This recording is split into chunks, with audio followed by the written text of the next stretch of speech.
Sa East Timor, kinokondena ng mga residente ang pinaplanong pagbili ng mga mamahaling luxury cars para sa mga mambabatas. Ang iniaapela ng mga ito ang pondong gagamitin sa pagbili ng mga sasakyan magmumula sa pambansang budget ng bansa. May balitang abroad si Son Santiago. Nagkilos protesta ang humigit 2,000 mamamayan ng East Timor laban sa planong pagbili ng luxury cars sa mga mambabatas doon. Ayon sa reportang Agence France Presse, nagtipon sa harap ng National Parliament sa kanilang kabisera na Dili ang mga realista upang tutulan ang kontrobersyal na panukala na bumili ng luxury SUVs para sa 65 membro ng parlamento na bahagi rin ng kanilang 2025 budget.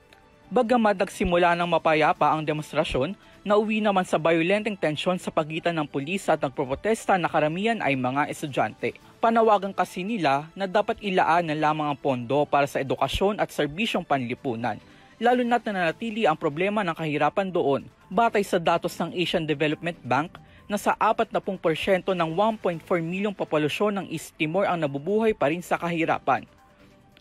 Ang kilos protestang ito ay kasunod na ng unang pagtitipon nitong Lunes na naguudyok sa ilang partido at mamabatas na tuluyang ipabasura na ang plano.